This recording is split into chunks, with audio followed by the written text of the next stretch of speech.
Good morning everyone. We were studying chapter 2 structure of atom. Last class में हमने quantum mechanics model के बारे में पढ़ा था. इसी चैप्टर के अंदर नेक्स्ट टॉपिक है हमारा शेप्स ऑफ एटॉमिक ऑर्बिटल्स. जो एटॉमिक ऑर्बिटल्स बन रहे हैं किसी भी ब्लॉक के लिए, SPDF हमने ब्लॉक पढ़े थे एंड ऑर्बिट्स पढ़े थे हमने KLMN. ओके, उसी के अंदर हमें पढ़ना है जो शेप्स बन रहा है एटॉमिक ऑर्बिटल्स का, वो किस टाइप का होता है.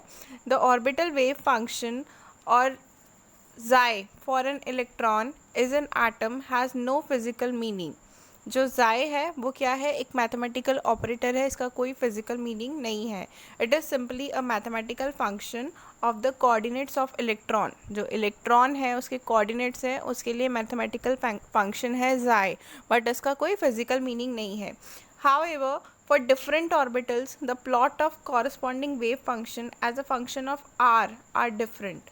तो हर एक ऑर्बिटल के लिए जो corresponding wave function है यानी कि जाए है, तो जाए का हम यूज़ कर रहे हैं जाए स्क्वायर के रेस्पेक्ट में, यानी कि उसे हम एक corresponding wave function बना रहे हैं, दैट इज़ r, जिसे हम बोल रहे हैं r क्या है, डिस्टेंस है न्यूक्लियस से, are different.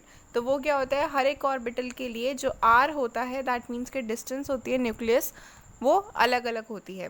Figure 2.12a give such plot for 1s and 2s. जो फिगर आपको 2.12a दे रखा है उसके अंदर आपको 1s और 2s के लिए प्लॉट्स दे रखे हैं. हमें पता है 1s के लिए n की वैल्यू 1 एंड l की वैल्यू 0 होती है. सिमिलर वे में 2s के लिए n की वैल्यू 2 एंड l की वैल्यू 0 होती है. As you can see in the figure 2.12, इसमें जो फर्स्ट वाला पार्ट है यानी कि ए पार्ट है वो क्या शो कर रहा है, द ऑर्बिटल वेव फंक्शन जाई, आर के रेस्पेक्ट में आपको जाई शो कर रहा है यानी कि डिस्टेंस बता रहा है. और बी वाला जो है the variation of probability density psi square r. First वाला तो आपको आर यानी कि डिस्टेंस बता रहा है एंड सेकेंड वाला आपको बता रहा है probability density as a function of distance r. कितनी डेंसिटी हो सकती है, मतलब कितनी प्रोबेबिलिटी हो सकती है, कितने इलेक्ट्रॉन्स अवेलेबल हो सकते हैं न्यूक्लियस के नियरर, और जैसे जैसे न्यूक्लियस से दूर चले जाते हैं वैसे वैसे न्यूक्लियस कम होते जाते हैं या बढ़ते जाते हैं. ओके, तो ये जाई स्क्वायर आर बता रहा है as a function of distance r of the electron from the nucleus for 1s and 2s orbital. First वाला पार्ट जो है वो है 1s के लिए और सेकेंड वाला पार्ट जो है वो किसके लिए है, 2s के लिए. According to the German physics Max Born, the square of the wave function xi square at a point given the probability density of electron at that point. xi की अगर हम बात करें तो वो क्या था, डिस्टेंस न्यूक्लियस से. और जो जर्मन फिजिक्स थे मैक्स बॉर्न, उन्होंने जो वेव फंक्शन है उसे स्क्वायर की फॉर्म में लिया और क्या बोला कि xi स्क्वायर क्या रिप्रेजेंट करता है, it represent at a point give the probability density of electron at that point. एक पर्टिकुलर पॉइंट पे जो probability density है इलेक्ट्रॉन की वो शो करता है xi square. The variation of xi square as a function of r for 1s and 2s orbital and given figure 2.12b. जो probability है यानी कि वेरिएशंस जो आ रहे हैं xi स्क्वायर के रिस्पेक्ट में 1s एंड 2s के लिए, वो ऑलरेडी हमने फिगर 2.12 में देख लिया है. Here again you may note that the curve for 1s and 2s orbital are different. और आप देख सकते हैं कि जो कर्व बन रहा है 1s के लिए और 2s के लिए वो दोनों क्या हैं, डिफरेंट हैं. As you can see in the figure कि xi स्क्वायर के लिए xi स्क्वायर क्या है, probability density of electron at a given point. और फर्स्ट वाला बी वाले पार्ट में जो फर्स्ट वाला फिगर है वो किसके लिए है, 1s ऑर्बिटल के लिए, और जो सेकंड वाला फिगर है वो किसके लिए है, 2s ऑर्बिटल के लिए, और दोनों हमें डिफरेंट दिख रहे हैं. Okay, so it may be noted that for 1s orbital the probability density is maximum at the nucleus and it decreases sharply as we move away from it. तो हम ये कह सकते हैं कि 1s ऑर्बिटल के लिए जो प्रोबेबिलिटी डेंसिटी है is maximum at the nucleus, nucleus के पास में वो सबसे ज़्यादा होंगे, एंड जैसे जैसे हम न्यूक्लियस से दूर चले जाएंगे वैसे वैसे वो प्रोबेबिलिटी डेंसिटी भी कम होता जाएगा. On the other hand, for 2s orbital, the probability density first decrease sharply. तो इसके जस्ट अपोजिट जब हम 2s ऑर्बिटल की बात करते हैं तो प्रोबेबिलिटी डेंसिटी पहले डिक्रीज होती है टू ज़ीरो तक जाती है and then again start increasing, और फिर उसके बाद इंक्रीज होना स्टार्ट होती है। After reaching a small maxima it decrease again, और जब वो मैक्सिमम पे पहुंच जाती है तब वो वापस से डिक्रीज होना स्टार्ट हो जाती है and approaches zero as the value of r increase further. और फिर जब और ज़्यादा हम आर की वैल्यू डिस्टेंस बढ़ाते जाते हैं तो वो ज़ीरो पे रहती है value. The region where this probability density function reduce to zero is called nodal surface और सिंपली नोड्स। तो ऐसा एरिया जहाँ पे जाई स्क्वायर की वैल्यू ज़ीरो है उसे हम बोलते हैं नोडल सरफेस या फिर nodes. In general it has been found that an s orbital has n-1 nodes, और ऐसा माना जाता है कि जो एन एस ऑर्बिटल है उसके अंदर नोड्स क्या है n-1 होते हैं। That is number of nodes increase with increase of principal quantum number n, यानी कि n बढ़ने के साथ जो नोड्स की वैल्यू है वो कम होती जाती है, n-1 होती जाती है। इन other words number of nodes for 2s orbital is 1 and 2 for 3s and so on. अगर हम 1s की बात करें तो वो 0 है, ठीक है। 2s की बात करें तो उसके लिए 1 है एंड 3s की बात करें तो उसके लिए 2 है। तो इस तरीके से वो n-1 हो जाती है। किसकी वैल्यू? नोड या नोडल सरफेस की वैल्यू। नेक्स्ट है these probability density variation can be visualise in term of charge cloud diagram. तो जब हम चार्ज क्लाउड डायग्राम के बारे में स्टडी कर रहे हैं 2.13a के अंदर जो फिगर है वो क्या है, एक विजुअल रिप्रेजेंटेशन है इस प्रोबेबिलिटी डेंसिटी का। In this diagram the density of the dots in a region represents electron probability. जो डॉट्स दिख रहे हैं आपको 2.13a के अंदर वो क्या बता रहा है, इलेक्ट्रॉन की प्रोबेबिलिटी, इलेक्ट्रॉन प्रोबेबिलिटी डेंसिटी बता रहा है उस पर्टिकुलर रीजन के अंदर। नेक्स्ट है boundary surface diagram of constant probability density for different orbital give a fairly good representation of the shape of orbital. जो बाउंड्री सरफेस डायग्राम है वो क्या है, ऑफ कांस्टेंट प्रोबेबिलिटी डेंसिटी, जो एक पर्टिकुलर कांस्टेंट प्रोबेबिलिटी है, that means के electron ना तो बढ़ रहे ना कम हो रहे, उसी पर्टिकुलर एरिया में है। For different orbital give a fairly good representation of the shape of the orbital. Boundary surface diagram हमें क्या बताता है, जो कांस्टेंट इलेक्ट्रॉन्स मतलब कांस्टेंट प्रोबेबिलिटी अवेलेबल है डिफरेंट ऑर्बिटल्स के लिए, उसका रिप्रेजेंटेशन बताता है शेप के अंदर। क्या चीज़? Boundary surface diagram. In this representation, a boundary surface or contour surface is drawn in space for an orbital on which the value of probability density chi square is constant. एक boundary show कर दी जाती है उस particular area के अंदर जहाँ पे chi square की वैल्यू कांस्टेंट है। In principle many such boundary surface में बी पॉसिबल, और ऐसा पॉसिबल भी है कि इस तरीके से जहाँ पे मैक्सिमम इलेक्ट्रॉन अवेलेबल है, यानी कि प्रोबेबिलिटी बहुत ज़्यादा है इलेक्ट्रॉन होने की, वहाँ पे हम एक बाउंड्री रिप्रेजेंट कर सकते हैं। However, for a given orbital, only that boundary surface diagram of constant probability density is taken to be good representation of a shape of the orbital which enclose a region or a volume in which the probability of finding the electron is very high, say 90%. तो जो हम boundary surface diagram बनाते हैं constant probability density के लिए electron की, वो किसके लिए बनाते हैं, जहाँ पे इलेक्ट्रॉन के मिलने की प्रोबेबिलिटी क्या है, 90% है। The boundary surface diagram for 1s and 2s orbital are given in figure 2.13b। जो बाउंड्री सरफेस डायग्राम है 1s एंड 2s के लिए वो आपको 2.13b के अंदर दे रखा है। One may ask a question, why do we not draw a boundary surface diagram which bounds a region in which the probability of finding the electron is 100%। हमने बोला कि बाउंड्री सरफेस डायग्राम हम draw करते हैं जहाँ पे electron के मिलने की जो पॉसिबिलिटी होती है कांस्टेंट इलेक्ट्रॉन के, वो होती है 90%। तो अब क्वेश्चन ये है कि हमने 90% को क्यों कंसिडर किया, 100% को क्यों नहीं कंसिडर किया। The answer to this question is that the probability density has always some value. जो हमने प्रोबेबिलिटी डेंसिटी लिया था यानी कि जाई स्क्वायर लिया था, उसके लिए भी कुछ वैल्यू होती है। तो हाउ एवर स्मॉल इट में बी, बहुत कम होती है at any finite distance from the nucleus. जो आर क्या है और जाई स्क्वायर क्या है, डिस्टेंस ही तो है, यानी कि एक पर्टिकुलर डिस्टेंस होता है वो न्यूक्लियस से, और जाई स्क्वायर की भी कोई एक अपनी पर्टिकुलर वैल्यू होती है। तो it is therefore not possible to draw a boundary surface diagram of a rigid size in which the probability of finding the electron is 100%। तो हम 100% के लिए बिल्कुल कंसिडर नहीं कर सकते हैं, क्योंकि डिस्टेंस भी कोई चीज़ होती है। ओके, यानी कि हम तो बिल्कुल न्यूक्लियस के आसपास ही इलेक्ट्रॉन की प्रोबेबिलिटी फाइंड आउट कर रहे हैं, बट जाई स्क्वायर भी एक वैल्यू है, यानी कि एक पर्टिकुलर डिस्टेंस है इलेक्ट्रॉन और न्यूक्लियस के बीच में। तो इसलिए हम इलेक्ट्रॉन के मिलने की प्रोबेबिलिटी 100% ना कंसिडर करके हम 90% को कंसिडर कर रहे हैं। Boundary surface diagram for a S orbital is actually a sphere centred on the nucleus. जो बाउंड्री सरफेस डायग्राम है वो एस ऑर्बिटल के लिए वो एक्चुअल में क्या होता है, स्फेयर होता है, जिसके सेंटर में क्या है, न्यूक्लियस है। इन 2 dimension this sphere looks like a circle. जब हम 2 डायमेंशन में उसे देखते हैं तो वो एक सर्कल की तरह दिखाई देता है। It encloses a region in which probability of finding the electron is about 90%। और जो वो स्फेयर है और जो 2 डायमेंशन में सर्कल दिख रहा है बाउंड्री सरफेस डायग्राम, वहाँ पे इलेक्ट्रॉन के मिलने की प्रोबेबिलिटी क्या होती है, 90%। Thus we see that 1s and 2s orbital are spherical in shape।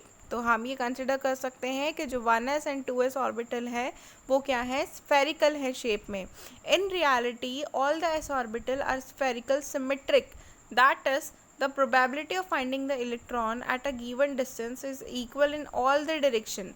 और जो रियलिटी है एस ऑर्बिटल की वो एक्चुअल में स्फेरिकली होता है और वो भी सिमेट्रिक होता है, यानी कि हर एक डायरेक्शन में एस ऑर्बिटल के अंदर इलेक्ट्रॉन के मिलने की प्रोबेबिलिटी क्या होगी, इक्वल होगी। It is also observe that the size of the S orbital increase with the increase in an. तो जैसे जैसे एन बढ़ता जाता है, जैसे जैसे n बढ़ता जाता है वैसे वैसे s ऑर्बिटल की साइज़ भी इंक्रीज होती जाती है। तो हम ये कह सकते हैं कि 4s का साइज़ सबसे ज़्यादा है, 3s का उससे कम है, 2s का उससे कम है और 1s का सबसे कम है। And the electron is located further away from the nucleus as the principal quantum number increase. और जैसे जैसे प्रिंसिपल क्वांटम नंबर बढ़ता जाएगा वैसे वैसे इलेक्ट्रॉन दूर होता जाएगा न्यूक्लियस से। Boundary surface diagram for 3 2p orbital are shown in figure 2.14। और जो बाउंड्री सरफेस डायग्राम है 2p ऑर्बिटल के लिए वो आपको फिगर 2.14 के अंदर शो कर रखा है। इन this diagram the nucleus is at the origin. जो 2p के लिए है उसके लिए न्यूक्लियस क्या है, ओरिजिन, यानी कि बीच में है बिल्कुल। Here unlike s orbital the boundary surface diagram are not spherical. अब p ऑर्बिटल के लिए बाउंड्री सरफेस डायग्राम स्फेरिकल नहीं है। तो पहले हम ये फिगर देख लेते हैं, फिगर 2.13 जो हमने पढ़ा था कि 1s के लिए और 2s के लिए क्या होता है, ऑर्बिटल के लिए वो स्फेरिकल होता है एंड 2 डायमेंशन में हमें सर्कल की तरह दिखाई देता है। जो फिगर ए है वो एक्चुअल में क्या है, probability density plot of 1s and 2s atomic orbital. जो प्रोबेबिलिटी डेंसिटी जो डॉट आपको दिख रहे हैं वो एक्चुअल में क्या है, इलेक्ट्रॉन है, यानी कि 90% इलेक्ट्रॉन यहाँ पे अवेलेबल है, हम ऐसा कंसिडर करते हैं। The density of the dot represent the probability density of finding the electron in that region। And जो सेकेंड वाला फिगर है जो आपको एक स्ट्रॉन्ग स्फेयर दिख रहे हैं तो वो क्या शो कर रहे हैं, boundary surface diagram for 1s and 2s orbital. First वाला तो है प्रोबेबिलिटी डेंसिटी प्लॉट। ओके, ए वाला जो पार्ट है 2.13 फिगर का वो आपको बता रहा है प्रोबेबिलिटी डेंसिटी प्लॉट, और बी फिगर आपको क्या बता रहा है, boundary surface diagram. Now 2p orbital के लिए देख लेते हैं।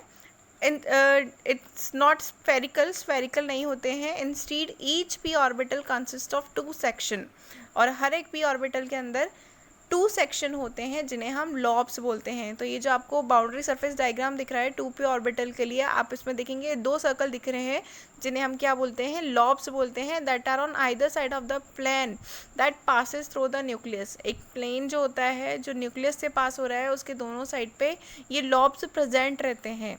The probability density function is 0 on the plane where the 2 lobes touch each other. तो जिस जगह पे ये दोनों लॉब्स आपस में कनेक्ट होते हैं वहाँ पे जो प्रोबेबिलिटी डेंसिटी फंक्शन है वो क्या है, 0 है। The size, shape and energy of the 3 orbital are identical.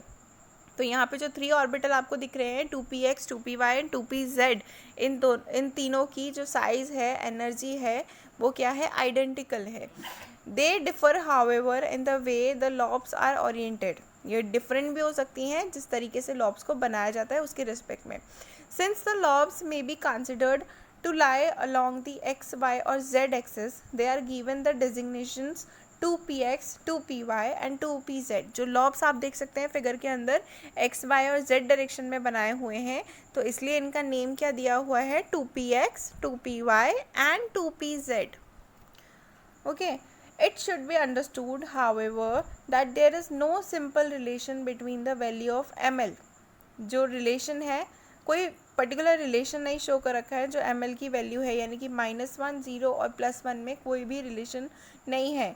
And the x y and z direction, और जो एक्स वाई और z डायरेक्शन है उनके बीच में भी कोई रिलेशन नहीं है.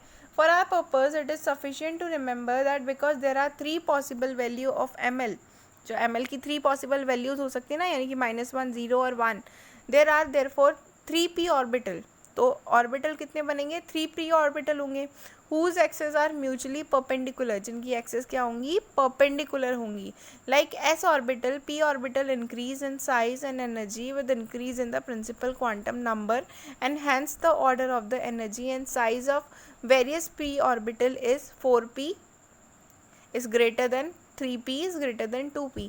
तो जैसे हमने s में पढ़ा था, s ऑर्बिटल में, कि जैसे जैसे ml बढ़ता है, यानी कि प्रिंसिपल क्वांटम नंबर बढ़ता है, वैसे वैसे एनर्जी और साइज़ भी बढ़ती जाती है. तो हम p के लिए भी यही कह सकते हैं कि 4p ऑर्बिटल की एनर्जी और साइज़ ज़्यादा है 3p के कंपैरिजन में, और 3p ऑर्बिटल की एनर्जी और साइज़ ज़्यादा है 2p के कंपैरिजन में. Further, like s orbitals, the probability density function for p orbital also pass through value 0. और जो probability density function है s orbital की तरह ही p में भी 0 पे से भी पास होता है. Beside at 0 and infinite distance, as the distance from the nucleus increases, तो जैसे जैसे न्यूक्लियस से डिस्टेंस बढ़ती जाती है वैसे वैसे वो किस चीज़ पे पहुंचता जाता है, p का जो वैल्यू है 0 या फिर इनफाइनाइट तक पहुंचता जाता है. The number of nodes are given by the n-2. जो हमने s में पढ़ा था वहाँ पे n-1 था, और यहाँ पे नोड्स की वैल्यू क्या है, n-2 है. That is the number of nodes are given by the n-2. That is the number of radical node is 1 for 3p orbital. 3p के लिए जो नोड होगा वो 1 होगा, 2 के लिए 2 होगा, 4p के लिए. ओके क्योंकि यहाँ पे n-2, n की वैल्यू अगर आप 3 पुट कर रहे हो तो n-2 यानी कि 1 नोड अवेलेबल है. 4 पुट कर रहे हो तो 2 नोड अवेलेबल है. 6 पुट कर रहे हो तो 6 - 2 4 नोड अवेलेबल है. Okay, for l equals to 2 the orbital is known as d orbital. जब l की वैल्यू 2 होती है तब हम बोलते हैं कि d ऑर्बिटल है. And the minimum value of the principal quantum number has to be 3. और जो मिनिमम नंबर होगा प्रिंसिपल क्वांटम नंबर का वो क्या होगा, 3 होगा. ये हमने लास्ट क्लास में डिस्कस करा था. As the value of l can not be greater than n-1. जो l की वैल्यू है वो n-1 से ज़्यादा नहीं हो सकती है. There are 5 ml values. तो d के लिए हम ये बोल सकते हैं कि 5 वैल्यूज़ होती हैं, 2, -1, 0, +1 एंड +2. -2, -1, 0, +1 एंड +2. ये है l इक्वल्स टू 2 के लिए. And thus there are 5 d orbitals. तो यहाँ पे जो टोटल ऑर्बिटल्स होंगे वो कितने हैं, 5 है. The boundary surface diagram of d orbital are shown in figure 2.15. 2.15 के अंदर आपको d ऑर्बिटल के लिए बाउंड्री सरफेस डायग्राम शो कर रखा है, जहाँ पे dxy, dx z है, dyz है, dx² - y² है, एंड dz² के लिए बाउंड्री सरफेस डायग्राम आपको शो किया हुआ है. बिसाइड द रेडिकल नोड्स, जो रेडिकल नोड्स आपको दे रखे हैं, रेडिकल नोड्स क्या है, जो प्रोबेबिलिटी डेंसिटी फंक्शन है जहाँ पे वो 0 होता है. ठीक है, the probability density function for the np and nd orbital are 0 at the plane. जो प्लेन है एस प्लेन, उस पर जो प्रोबेबिलिटी डेंसिटी फंक्शन होगा np के लिए और nd के लिए वो क्या होगा, 0 होगा. पासिंग थ्रू द न्यूक्लियस, यानी कि वो पार्ट कहाँ से जा रहा है, न्यूक्लियस से जा रहा है. For example in case of pz orbital xy plane is a nodal plane. हम देख लेते हैं pz ऑर्बिटल के लिए, pz हमारा जो प्लेन था वो कहाँ पर है, xy प्लेन क्या है, नोडल प्लेन है. और dxy ऑर्बिटल के लिए देख लेते हैं कि 2 nodal plane passing through the origin. 2 dxy के लिए जो फर्स्ट वाला है, 2 प्लेन x और y ओरिजिन से पास हो रहे हैं. Through the origin and bisecting the x y plane containing z axis, और एक्स वाई प्लेन को टू पार्ट्स में डिवाइड कौन सी एक्सिस कर रही है, जेड एक्सिस कर रही है। Okay, these are called angular nodes. जो ये नोड्स होते हैं जिनके अंदर 3 एक्सिस है उसे हम क्या बोलते हैं, एंगुलर नोड्स बोलते हैं। And number of angular nodes are given by l. तो एंगुलर नोड्स कैसे रिप्रेजेंट करेंगे, हम एल से रिप्रेजेंट करेंगे। 1 angular node for p orbital, 2 angular node for d orbital and so on. तो पी के लिए 1 एंगुलर नोड होता है, डी के लिए 2 ऑर्बिटल नोड होते हैं, एफ के लिए 4 ऑर्बिटल नोड होते हैं। ओके, मतलब 3 ऑर्बिटल नोड होते हैं। The total number of nodes are given by n-1। जो हम नोड्स निकालते हैं वो कैसे निकालते हैं, n-1 से। That is sum of the l angular nodes and n-l-1 radial nodes. तो यानी कि हम कह सकते हैं कि जो सम होता है l एंगुलर नोड्स का उसे हम रिप्रेजेंट करते हैं n-l-1 से। नेक्स्ट है हमारा एनर्जीज ऑफ ऑर्बिटल। कैसे निकालते हैं हम ऑर्बिटल्स की energy. The energy of an electron in an hydrogen atom is determined solely by the principal quantum number. जो हाइड्रोजन एटम था हमने देखा था कि उसकी जो एनर्जी है हमने कैसे निकाली थी, प्रिंसिपल क्वांटम नंबर से। Thus the energy of the orbital in hydrogen atom increase. तो हम जो हाइड्रोजन एटम है उसके लिए ऑर्बिटल्स की जो एनर्जी है वो किस टाइप से इंक्रीज़ हो रही है, 1s की सबसे कम होती है, 2s और 2p की इक्वल एनर्जी होती है, 2p की कम होती है 3s से, 3s और 3p की इक्वल है, 3d की भी इक्वल होती है बट लेस देन होती है 4s से, और 4s 4p 4d और 4f की इक्वल होती है। ठीक है, तो इस तरीके से हम एनर्जी डिफाइन कर सकते हैं। And is depicted in figure 2.16। और 2.16 के अंदर ये जो फिगर है उसके वो आपको एनर्जी लेवल डायग्राम दे रखा है इलेक्ट्रॉनिक शेल के लिए। ठीक है, जो हाइड्रोजन एटम है उसके लिए। ए वाला है हाइड्रोजन एटम और बी वाला जो है मल्टी इलेक्ट्रॉनिक एटम्स के लिए, जिसमें एक से ज़्यादा इलेक्ट्रॉन अवेलेबल रहते हैं, उन एटम्स के लिए है बी वाले पार्ट में एनर्जी डायग्राम, और हाइड्रोजन के लिए आपको दे रखा है ए वाले पार्ट में एनर्जी डायग्राम। ओके, तो although the shape of 2s and 2p orbital are different. जो शेप होता है 2s और 2p का वो डिफरेंट होता है, बट फिर भी इनकी एनर्जी क्या होती है, इक्वल होती है। When it is in the 2s orbital as when it is present in 2p orbital. जब वो 2s में हो या 2p में हो तो इनकी एनर्जी बिल्कुल इक्वल होती है। The orbitals having the same energy are called degenerate. तो यहाँ पे जो भी ऑर्बिटल आपको ऐसे दे रखे हैं जिनकी एनर्जी इक्वल है वो क्या है, डीजेनरेट है। The 1s orbital in a hydrogen atom are said earlier corresponding to the more stable condition and is called the ground state। जो 1s ऑर्बिटल है उसे हम क्या बोलते हैं, सबसे ज़्यादा स्टेबल कंडीशन होती है क्योंकि न्यूक्लियस के सबसे ज़्यादा पास में होता है, उसे आपको ब्रेक करने के लिए बहुत ज़्यादा एनर्जी चाहिए होगी, इसलिए वो क्या है, ग्राउंड स्टेट है। And an electron residing in the orbital is more strongly held by the nucleus. Ground state में जो इलेक्ट्रॉन होता है वो न्यूक्लियस के बहुत पास होता है, उसकी एनर्जी सबसे ज़्यादा होती है। N electron in the 2s 2p और higher orbital in a hydrogen atom is in excited state. तो 1s के अंदर तो वो ग्राउंड स्टेट के अंदर होगा, और जैसे जैसे आगे बढ़ते जाएंगे यानी कि 2s 2p की तरफ, तो दैट मीन्स कि इलेक्ट्रॉन किस में है, एक्साइटेड स्टेट के अंदर है। The energy of an electron in a multi-electron atom, unlike that of hydrogen atom, depend not only its principal quantum number but also on its azimuthal quantum number। हमने पढ़ा था कि हाइड्रोजन एटम के अलावा जो दूसरे एटम्स होते हैं जिनके अंदर मल्टी इलेक्ट्रॉन अवेलेबल रहते हैं, तो जो उनकी एनर्जी होती है, या फिर हम ये बोलें हाँ एनर्जी होती है, वो सिर्फ शेल्स पे डिपेंड नहीं करती है, यानी कि प्रिंसिपल क्वांटम नंबर पे ही डिपेंड नहीं करती है, वो सब शेल पे भी डिपेंड करती है। दैट मीन्स कि एजिमुथल क्वांटम नंबर पे भी डिपेंड करती है।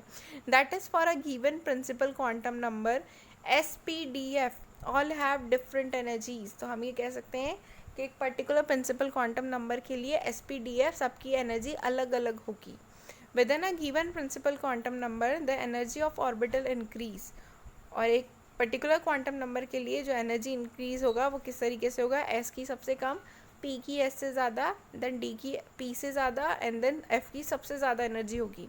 For higher energy level these differences are sufficiently pronounce and staggering of orbital energy में result. For example 4s is less than 3d। जो S है वो ऑलवेज लेस देन होगा 3d से। 6s लेस देन होगा 5d से, 4f less than होगा 6p से. Okay, the main reason for having different energies of the subshell is the mutual repulsion among the electron in multi-electron atom. क्या reason है different energies का? क्योंकि इनके बीच में, इलेक्ट्रॉन के बीच में, यानी कि आपको पता है कि सेम चार्ज क्या करते हैं, आपस में रिपल्ज करते हैं, रिपल्शन कर होता है इनके बीच में. तो दैट मीन्स कि रिपल्शन की वजह से इनकी एनर्जीज अलग अलग होती हैं. The only electrical interaction present in hydrogen atom is the attraction between the negatively charged electron and the positively charged nucleus. तो जो हाइड्रोजन एटम है उसमें आपने देखा कि इलेक्ट्रॉन ग्राउंड स्टेट में है, दैट मीन्स वो सबसे ज़्यादा स्टेबल है. क्यों? क्योंकि उसका जो नेगेटिव चार्ज इलेक्ट्रॉन है और जो पॉजिटिव चार्ज इलेक्ट्रॉन है वो आपस में अट्रैक्ट कर रहा है. वन इलेक्ट्रॉन अवेलेबल है तो इलेक्ट्रॉन इलेक्ट्रॉन रिपल्शन तो है ही नहीं. ओके, और बीच में न्यूक्लियस में पॉजिटिव चार्ज है, इलेक्ट्रॉन के पास नेगेटिव चार्ज है, तो आपस में क्या कर रहे हैं, अट्रैक्ट कर रहे हैं. In multi electron atom beside the presence of attraction between the electron and nucleus there are repulsion term between every electron and other electron present in the atom. और जो मल्टी इलेक्ट्रॉन एटम होते हैं उनके बीच में एक से ज़्यादा इलेक्ट्रॉन अवेलेबल रहता है, तो पॉजिटिव और नेगेटिव चार्ज की अट्रैक्शन के अलावा नेगेटिव नेगेटिव रिपल्शन भी होता है, यानी कि इलेक्ट्रॉन एंड इलेक्ट्रॉन के बीच में रिपल्शन भी होता है. Thus the stability of an electron in a multi electron atom is because total attractive interaction are more than the repulsive interaction. अब जो मल्टी इलेक्ट्रॉन एटम है उनकी स्टेबिलिटी कैसे डिफाइन होती है? जो टोटल अट्रैक्टिव इंट्रैक्शन होता है उनके बीच में वो ज़्यादा होता है रिपल्सिव इंट्रैक्शन से. ओके, तो जनरल लैंग्वेज में हम कह सकते हैं जो रिपल्सिव इंट्रैक्शन है of electron in the outer shell with the electron in the inner shell are more important. तो जो रिपल्शन होता है वो भी इम्पॉर्टेंट होता है जब भी हम एटम की स्टडी करते हैं. On the other hand the attractive interaction of an electron increase with increase of positive charge. तो हम ये कह सकते हैं जैसे जैसे पॉजिटिव चार्ज बढ़ता जाता है अट्रैक्टिव इंट्रैक्शन जो इलेक्ट्रॉन के साथ है वो भी इंक्रीज होता जाता है. Due to the presence of electron in the inner shell the electron in the outer shell will not experience the full positive charge of the nucleus. तो अब हमने देखा कि SPDF क्या है, न्यूक्लियस के बाद वाले शेल्स हैं. ओके, तो हम ये कह सकते हैं कि जैसे SPDF के अंदर इलेक्ट्रॉन फिल हो रहे हैं तो जो S ब्लॉक है वो न्यूक्लियस के पास में है तो उसके ऊपर पॉजिटिव चार्ज का अट्रैक्शन ज़्यादा होगा. P ब्लॉक है जो S के बाद में है तो उसके ऊपर पॉजिटिव चार्ज का अट्रैक्शन कम होगा. D ब्लॉक में अगर इलेक्ट्रॉन है तो और ज़्यादा कम होगा. ठीक है, तो यानी कि जैसे जैसे डिस्टेंस बढ़ती जा रही है न्यूक्लियस से वैसे वैसे अट्रैक्शन जो हो रहा है न्यूक्लियस के साथ वो भी कम होता जा रहा है.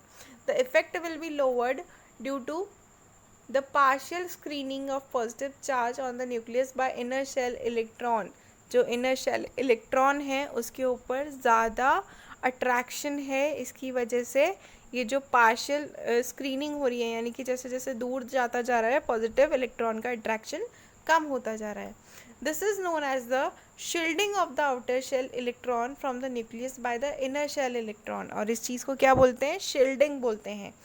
किसका? Shielding of the outer shell electron from the nucleus of by the inner shell electron, and the net positive charge experienced by the outer electron is known as effective nuclear charge. और जो बाहर वाले electron होते हैं okay जो उनके ऊपर positive charge होता है उसे बोलते हैं इफेक्टिव न्यूक्लियर चार्ज.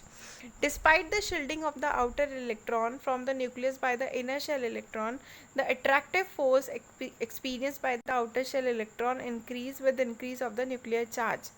अब शील्डिंग तो है ही सही, बट जैसे जैसे इलेक्ट्रॉन्स बढ़ेंगे वैसे वैसे हम बोल सकते हैं कि पॉजिटिव चार्ज भी तो बढ़ रहा है, क्योंकि हमने देखा कि number of electron is equals to number of proton होता है. जितने इलेक्ट्रॉन अवेलेबल होते हैं उतने ही प्रोटॉन भी अवेलेबल होते हैं. तो जैसे जैसे इलेक्ट्रॉन बढ़ते जा रहे हैं यानी कि नेगेटिव चार्ज बढ़ता जा रहा है वैसे वैसे पॉजिटिव चार्ज भी बढ़ता जा रहा है. इन other words the energy of attractive force experienced by the outer shell electron is increased with increase of the nuclear charge. तो जो अट्रैक्शन होगा वो कैसे बढ़ेगा? अंदर क्या? न्यूक्लियस का चार्ज बढ़ने के साथ. In other words, the energy of interaction between the nucleus and electron, that is orbital energy, decrease, that is more negative with the increase of atomic number. और जैसे जैसे एटॉमिक नंबर बढ़ता है वैसे वैसे चार्ज के ऊपर अट्रैक्शन भी कम होता जाता है, यानी कि एनर्जी जो इंटरेक्शन बिटवीन होता है न्यूक्लियस और इलेक्ट्रॉन के बीच में वो भी कम होती जाती है।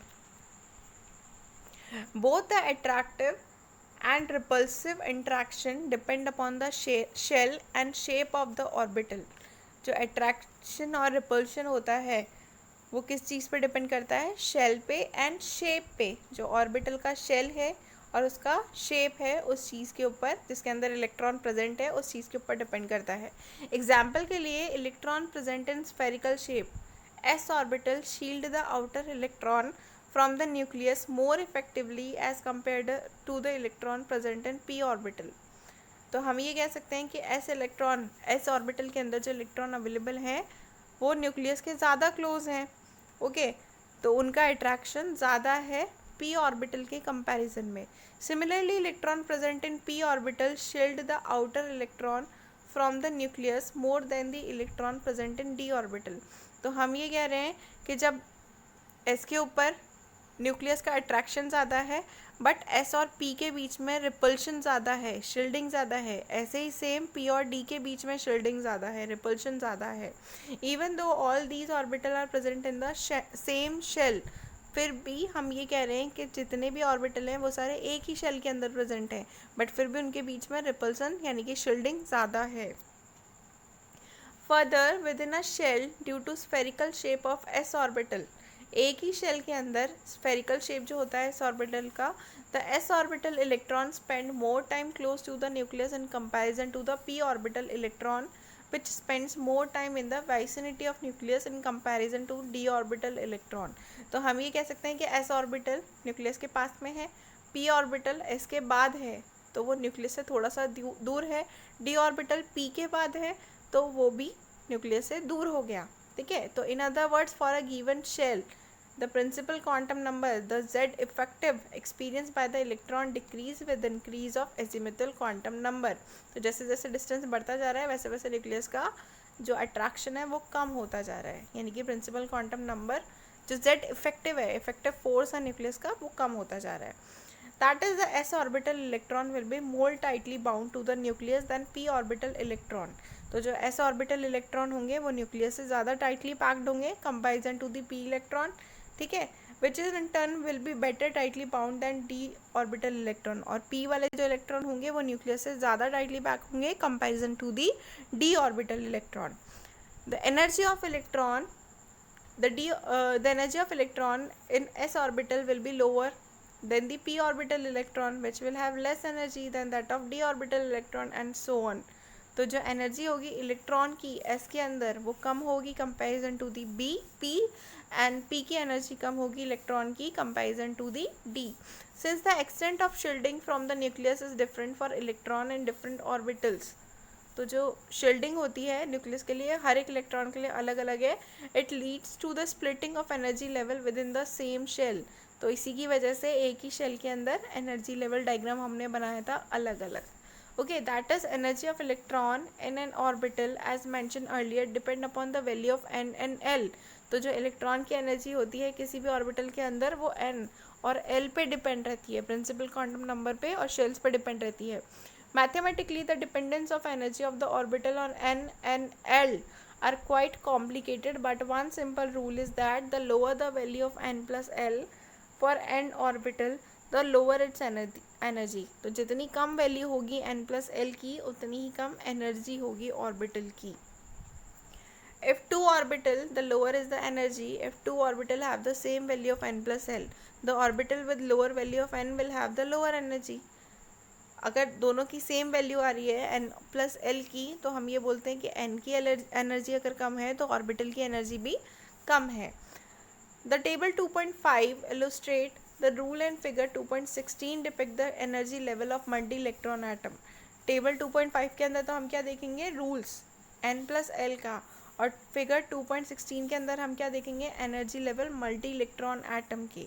तो it may be noted the different sub shell of a particular shell have different energies. तो डिफरेंट अगर सब शेल हैं एक ही शेल के अंदर तो उनकी एनर्जीज भी अलग अलग हैं। इन case of multi electron atom, multi electron atom के अंदर एक ही शेल के अंदर जो सब शेल अवेलेबल हैं उनकी एनर्जीज अलग अलग है। However, in hydrogen atom, these have the same energy. But हम जब हाइड्रोजन आटम की बात करें तो उनकी एनर्जी बिल्कुल सेम है. ठीक है, तो हम यहाँ पे देख रहे हैं जो टेबल 2.5 है उसमें अरेंजमेंट दिखा रखा है ऑर्बिटल्स का with increasing energy on the basis of n+l rule. अगर n की वैल्यू 1 है और l की वैल्यू 0 है तो n+l की वैल्यू 1 है.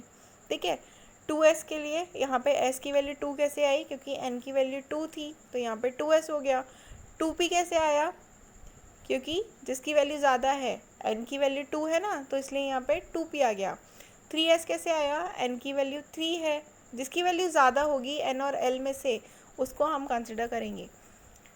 3p कैसे आया, 3p का n+1 हो रहा है 4, बट n की वैल्यू p से ज़्यादा है तो 3p आ गया. 4s, अब एनर्जी लेवल देखें तो 2p has lower energy then 3s. 2p की एनर्जी कम है किससे, 3s से, जबकि इनकी एनर्जी इक्वल होनी चाहिए थी. 2p की भी n+l वैल्यू 3 आ रही है, 3s की भी n+l वैल्यू 3s आ रही है, बट यहाँ पे जो n की वैल्यू है वो 3s की ज़्यादा है. आप देख सकते हैं फिगर के अंदर 2p और 3s के अंदर क्या डिफरेंस है, n की वैल्यू का, जबकि n+l वैल्यू दोनों की इक्वल है. ठीक है, सेम जो 3p और 4s है दोनों के लिए n+l की वैल्यू 4 है, बट n की वैल्यू 3p के लिए 3 है और 4s के लिए 4 है, तो यहाँ पे 3p की एनर्जी लेवल कम होगा 4s के कंपैरिजन में, और सेम रूल फॉलो होता है 3d और 4p के लिए. Lastly it may B mentioned here that energy of the orbital in the same subshell decrease with increase in the atomic number. तो जैसे जैसे एटॉमिक नंबर बढ़ता जाता है वैसे वैसे सेम सब शेल के लिए एनर्जी डिक्रीज होती जाती है. For example, energy of 2s orbital of hydrogen atom is greater then that of 2s orbital of lithium. तो हाइड्रोजन एटम के लिए 2s ऑर्बिटल की जो एनर्जी है वो ज़्यादा है अगर हम 2s ऑर्बिटल लिथियम की बात करें, and that of lithium is greater than that of sodium. और लिथियम की ज़्यादा होगी सोडियम के कंपैरिजन में, एंड सोडियम की ज़्यादा होगी पोटेशियम के कंपैरिजन में. ओके, तो जैसे जैसे ऑर्बिटल्स बढ़ते जाते हैं, सब शेल्स बढ़ते जाते हैं, वैसे वैसे एनर्जी डिक्रीज होती जाती है. Now filling of orbital in atom, कैसे हम ऑर्बिटल्स को फिल करते हैं एटम के अंदर. The filling of electron into the orbital of different atom take place according to the aufbau principle which is based on Pauli's exclusion principle. कैसे fill करते हैं, अफो प्रिंसिपल के अकॉर्डिंग, जो किस पे बेस्ड है, पाउली का एक्सक्लूशन प्रिंसिपल पे बेस्ड है. The Hund's rule of maximum multiplicity and the relative energies of orbital. Aufbau principle किस किस चीज़ पे बेस्ड है, पाउलीज एक्सक्लूशन प्रिंसिपल पे, Hund's rule of maximum multiplicity पे, and the relative energies of orbital पे बेस्ड है. तो हम पढ़ेंगे अब Aufbau principle. The word Aufbau in German means building up. Aufbau का क्या मीनिंग होता है जर्मन के अंदर, building up, banana. The building up of orbital means the filling of orbitals with electron. और building up का क्या मतलब है, ऑर्बिटल के ऑर्बिटल के अंदर कि कैसे आप इलेक्ट्रॉन को उसके अंदर फिल कर रहे हो. The principle states, इस प्रिंसिपल के according, in the ground state of the atom the orbital are filled in order of their increasing energy. तो जो ग्राउंड स्टेट है उसके अंदर हम ऑर्बिटल को कैसे फिल करते हैं, उनकी एनर्जी के इंक्रीजिंग ऑर्डर के according. In other words, electron first occupy the lowest energy orbital available to them and enter into the higher energy orbital only after the lower energy orbital are filled. तो सबसे पहले electron कहाँ जाएगा, lowest energy orbital में, फिर उसके बाद जाएगा हायर एनर्जी ऑर्बिटल में, एक बार जब लोअर एनर्जी पूरा तरीके से फिल हो जाता है तब. As you have learned above, energy of a given orbital depend upon effective nuclear charge. और जो आपने पढ़ लिया है ऑलरेडी कि जो एनर्जी है एक ऑर्बिटल की वो किस चीज़ पे डिपेंड करती है, इफेक्टिव न्यूक्लियर चार्ज पे. And different type of orbitals are affected to different extent. तो हर एक ऑर्बिटल की एनर्जी भी अलग अलग होती है. Thus there no single ordering of energy of orbital which will be universally correct for all atom. तो ऐसे कोई ऑर्डरिंग नहीं है एनर्जीज़ का जो सारे एटम्स के लिए इक्वल हो. ठीक है. However, falling order of energy of orbital is extremely useful. तो हम जब एनर्जी फिल करते हैं तो किस तरीके से करते हैं, 1s 2s 2p 3s 3p 4s फिर 3D में डालते हैं इलेक्ट्रॉन को, फिर 4p, फिर 5s, 4d, 5p, 4f, 5d, 6p and 7s. The order may be remembered by using the mention given in figure 2.17. अब इस ऑर्डर को आप कैसे याद रखोगे, जो फिगर आपको 2.17 दे रखा है उसके अकॉर्डिंग. स्टार्टिंग, ये जो ऑर्डर दे रखा है, order of filling the orbital, आपने 1s लिखा, 2s 2p लिखा, 3s 3p 3d लिखा, 4s 4p 4d 4f लिखा, 5s 5p 5d 5f लिखा, then 6s 6p 6d, then 7s 7p.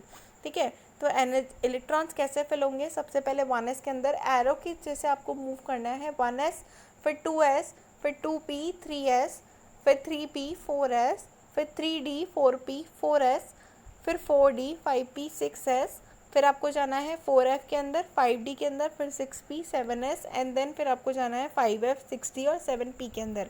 ये ऑर्डर होगा और इसी तरीके से आपको मेमोराइज रखना है कि कैसे आप ऑर्बिटल्स के अंदर इलेक्ट्रॉन को फिल करोगे.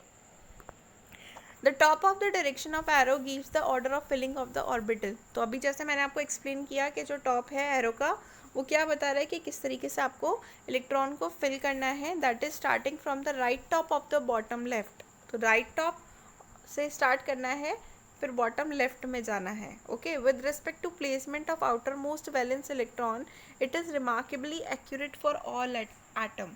तो ये चीज़ जो है वो हर जितने भी एटम्स अवेलेबल हैं उन सब के लिए इक्वल है. ठीक है, it is remarkable accurate for all atom, हर एक एटम के लिए ये एक्यूरेट है. For example, valence electron in potassium must choose between 3d and 4s. तो जो वैलेंस इलेक्ट्रॉन होगा पोटेशियम के अंदर वो चूज़ करेगा 3d और 4s में से, and as predicted by the sequence, और जो सीक्वेंस होगा उसी के अकॉर्डिंग वो फिल होगा. It is found in 4s orbital. तो सीक्वेंस के अकॉर्डिंग वो किसके अंदर फिल हो रहा है, 4s के अंदर. The above order should be assume to be a rough guide to the filling of energy levels. तो जो आपको ऑर्डर दिखाया गया है वो एक्चुअल में आपको इसी सीरीज़ के अकॉर्डिंग फिल करना है. यानी कि पहले आप सारे ऑर्बिटल्स लिख लो, 1s 2s 2p 3s 3p 3d 4s 4p 4d 4f 5s 5p 5d 5f, and then फिर एरो के अकॉर्डिंग आपको मूव करते हुए